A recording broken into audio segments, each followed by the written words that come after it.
I was 18 years old when I got married. I belonged to a very conservative family, a Baloch family, where good daughters never say no to their parents. My father wanted me to get married, and all I said was, if that makes you happy, I'll say yes. And of course, it was never a happy marriage. Just about after 2 years of getting married, about 9 years ago, I met a car accident. Somehow my husband fell asleep and the car fell in the ditch. He managed to jump out, saved himself. I'm happy for him. But I stayed inside the car and I sustained a lot of injuries. The list is a bit long. Radius ulna of my right arm were fractured. The wrist was fractured. Shoulder bone and collarbone were fractured. My whole rib cage got fractured. But that injury that changed me and my life completely was the spine injury. Many people came to rescue. They gave me CPR. They dragged me out of the car.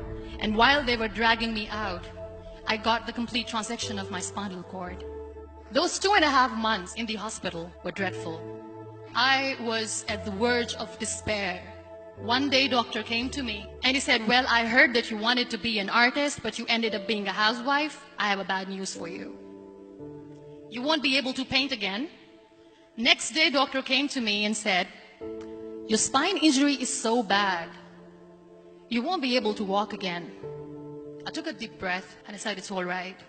Next day, doctor came to me and said, because of your spine injury and the fixation that you have in your back, you won't be able to give birth to a child again.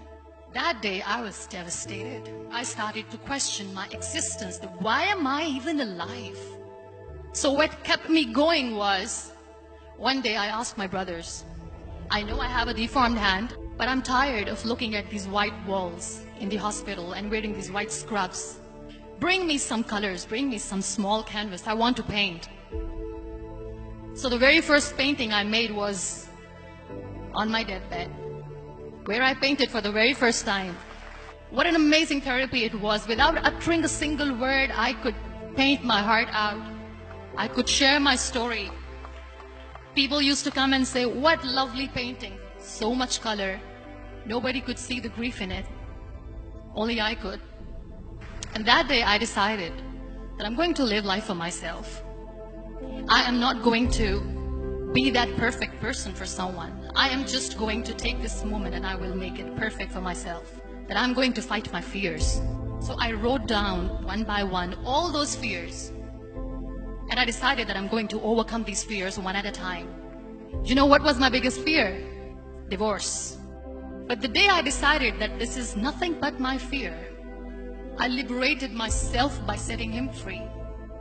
And I made myself emotionally so strong that the day I got the news that he's getting married, I sent him a text that I'm so happy for you and I wish you all the best. And he knows that I pray for him today. Number 2 was, I won't be able to be a mother again. And that was quite devastating for me. But then I realized there are so many children in the world, all they want is acceptance. So there is no point of crying, just go and adopt one. And that's what I did.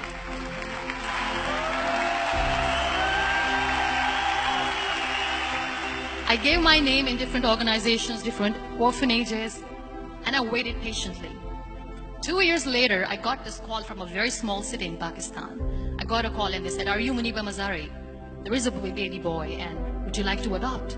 I could literally feel the labor pain. I said, yes, yes, I am going to adopt him. I am coming to take him home.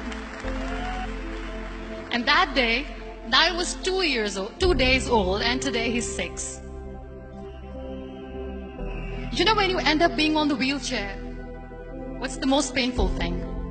People think that they will not be accepted by the people because we, in the world of perfect people, are imperfects. So I decided to appear more in public. I started to paint. I have done a lot of modeling campaigns. I decided that I'm going to join the national TV of Pakistan as an anchor person. I became the National Goodwill Ambassador for UN Women Pakistan, and now I speak for the rights of women, children. I was featured in BBC 100 Women for 2015. I'm one of the Forbes 30 under 30 for 2016. So when you accept yourself the way you are, the world recognizes you.